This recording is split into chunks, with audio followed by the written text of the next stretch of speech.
All right, guys, I've been working on Mighy quite a bit. For the most part, it's finished, other than a little bit of cleanup with the magic grinder and some paint. I still want to do some work to the frame, but that has nothing to do with the swing arm. That's just reinforcement, helping it be a little bit more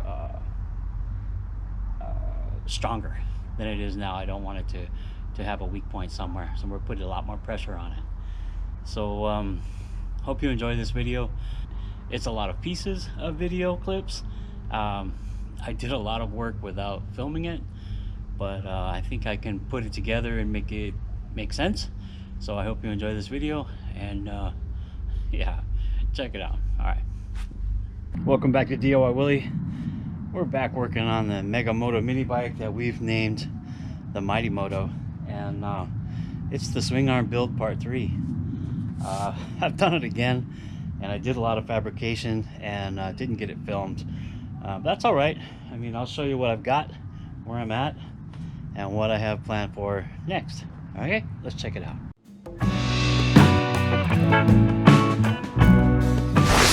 So look at this, man. This thing is looking great. It's coming out exactly as I wanted to. I added this tube here underneath the swing arm, and that's to give it support right here where basically is its weakest point. This is supported by this piece and the shock, and of course the wheel is supported back here. So right in here would have been the part that would have bent if it bent, and I don't think it would have. This is 1-inch 120 wall DOM tubing. I honestly don't think it would bend, but I added this piece underneath it. It kind of bridges it, gives it support. This piece in the middle ties in directly there, so this ain't gonna bend at all. I mean, this looks really good.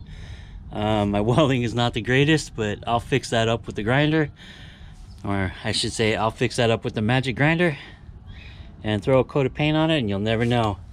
I've got to finish this piece right here.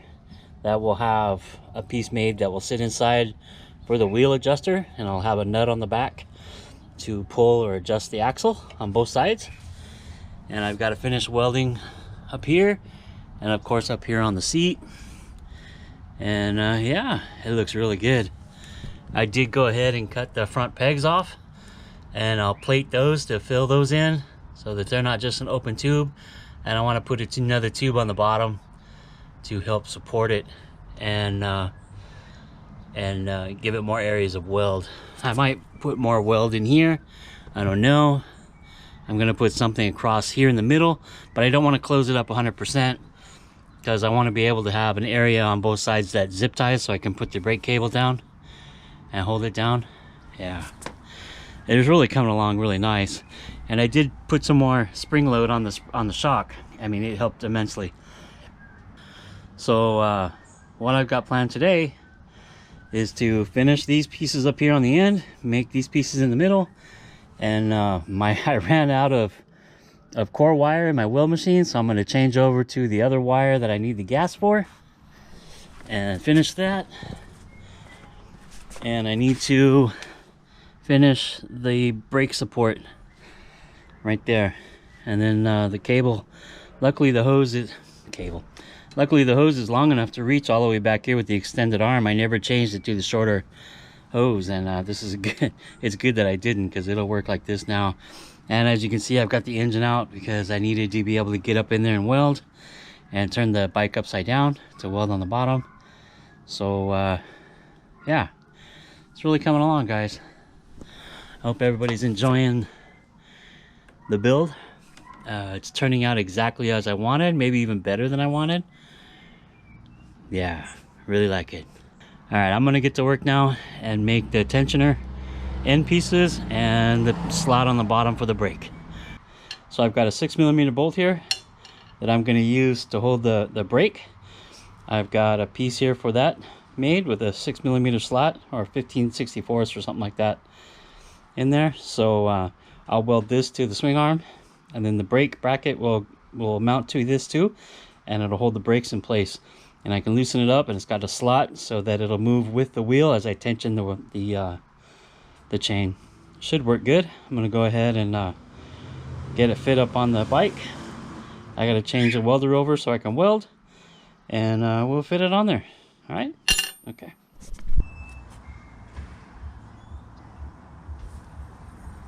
I need to go straight.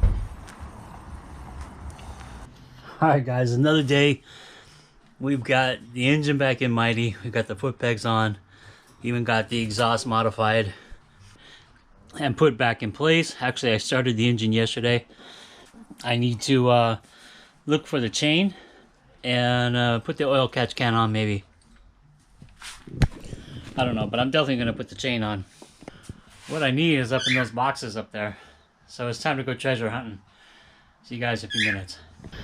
All right, let's take a closer look at what I did. I used heim joints on both sides. You can kind of see it on both sides.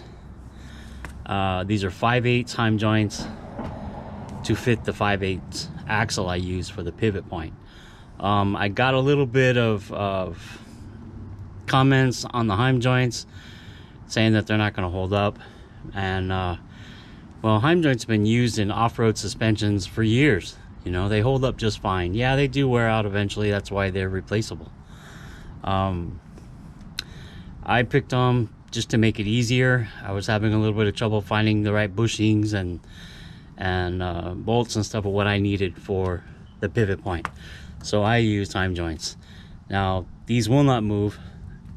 They are tightened into the jam nut, and the jam nut is tightened into the tubing adapter, and the tubing adapter is welded to the tubing. So when these do wear out, I can change them. Now, when I bought those, the company I bought them from was out of right-hand thread. So both of those are left-hand thread, but that's not a problem. You know, I can just take the arm off and unscrew them and replace the heim joint, screw it back together and reassemble it. It should be good to go. I added this tube to the frame, and this tube was to give support in the width of the frame, so that the pivot point would also have its strength. And I made the gussets on the bottom so that they would provide support to the pivot point from said tubing that I added at the bottom and the top. This is 1-inch DOM 120 wall tubing. This is 1-inch angle bar that I use for the shock mounts. I have some stiffening plates. I don't know if they're really necessary, but I drilled some lightning holes in them just to give them some character. This is just 1-inch flat stock. I think it's 1/8 or 3/16 or something. I don't know, but it works. So that gives the swing arm its ability to swing, so to speak, and my pivot points.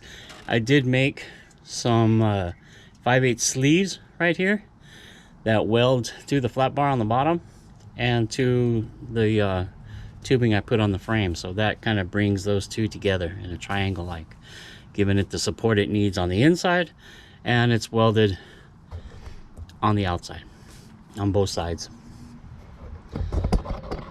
Yeah, so it works really well. There's a couple things I want to take off. I don't need this fender mount down here anymore. I still have some welding to do up around here, just some pickup work. Of course, a few spots to hit with the grinder to get it all cleaned up. I may replace the heim joint spacers, I guess you call them. They got a little bit of weld splatter on them, and it's not really coming off that easy, so I might replace those. Taking a look back here at the axle and the wheel, I've got a dual piston caliper from Go Power Sports. This has, I believe this is a 70-inch hydraulic line going up to the lever on the handlebars.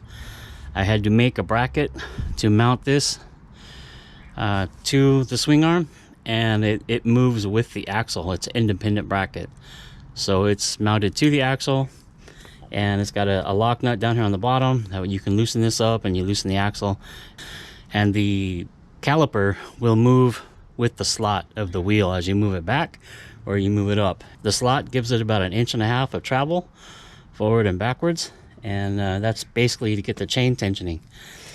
And I do have lock nuts for the adjusters here. I'm not going to use just these regular nuts, but for now this is perfect. Same one down here on this one. It should be a lock nut or at least a lock washer, but it's not there yet. Over here on the chain side, you can see I have a lot of clearance between the heim joint, top and bottom, and it actually worked out perfect. I was gonna, this is a 10-tooth sprocket on the torque converter, and I was gonna go with a 12, giving me just a little more room right here, but it works perfectly. I can still go with the 12 on the jack shaft sprocket, and that will give me more clearance here, and also change the ratio of the overall drive system.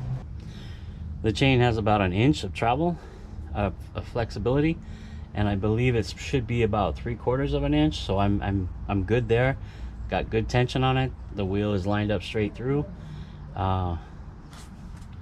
Yeah, this is the sprocket I had on there before. This is a 48-tooth sprocket with the 10-tooth up front, and I feel it's a good combination of power from the engine to the wheel.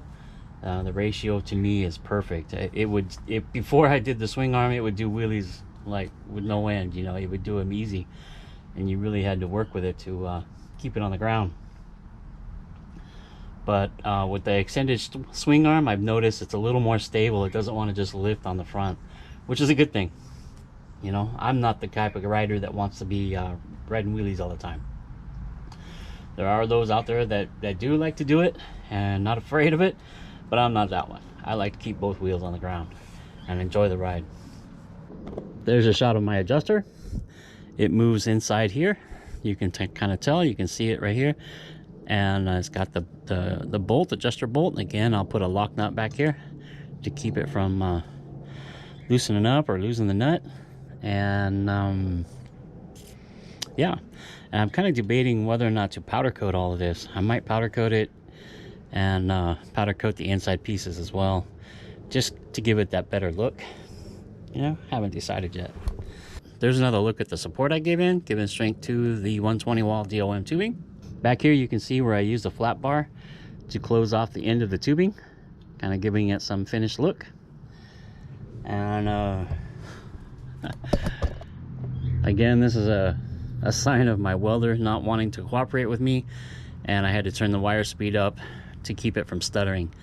If anybody has any suggestions out there, it's a Lincoln 3200 HD, and I think it may need a new liner. I've had it for quite a while, and it just doesn't want to run smoothly without having the wire speed turned way up. I still need to do some weld right there, and of course up on the top. But overall, the welding has turned out good. You can see the heat penetration into both pieces of metal, and it worked. I am going to be taking a wire wheel and cleaning everything up and prepping it for sanding.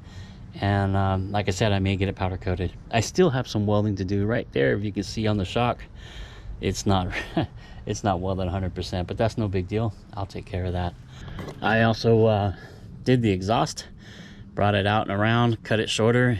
Kind of an ugly weld right there. I'll clean that up with the magic grinder again. I'll clean this up. I'm gonna wrap all this anyway, and it keeps the exhaust under the seat where I wanted it. I didn't want it outside the seat. And because I have added this bar where the shock mount is, it keeps the seat from coming all the way down. Kind of what I did with the two flat bars on top. I still have one of the flat bars, but the other one I had to remove for the shock. The shock is adjustable, and it's almost at its limit right now. I have about 3/4 of an inch more adjustment in it, and I'm debating whether or not to replace it, because I did break the Schrader valve that puts the air in it. I don't know. I might work with it still. But the exhaust fits nicely under the seat. It's at a little bit of an angle. It almost goes center again. I didn't want it to. I want room for the tire to come up. And yeah, it works pretty good. I did put the foot pegs back on. This is relocated from up here in the forward position. I have this in another video if this is your first time seeing the mini bike. And I did cut off the forward peg to kind of make it look a little neater. I did also put a tube underneath there, and allowing me to put more weld to this plate, to the engine plate and the frame, stiffening it up even that much more. I am going to put something underneath here, going to the plate, the engine plate and the frame here, maybe I don't know, 3 inches long or so, also up underneath the foot pegs. This is also the 1-inch 120 wall DOM tubing. I don't think it's going to bend, but you never know. You know, you get out there hot dogging it, you might put enough pressure on it, it could bend it. I'm worried more about the engine plate giving than anything, so I'm going to be putting some more support under the engine plate. And yeah, it has really come along. If you get a chance, go back and check out the previous videos on the building of this bike, following its progress to what it is now. And it's been an amazing adventure. I've got more work to do on the engine, so that'll be a 2022 first project. Probably is to get in there, add a flat top piston, a high compression head, larger valves, maybe try port and polish the head. Yeah, some more vent lines. I've got a side cover to go on, a billet side cover. You know, there's some good things to go on in the engine, so we'll get to that eventually. So with that said, hey, let's get on with the video and see some riding shots of it. Okay, let's take it for a ride.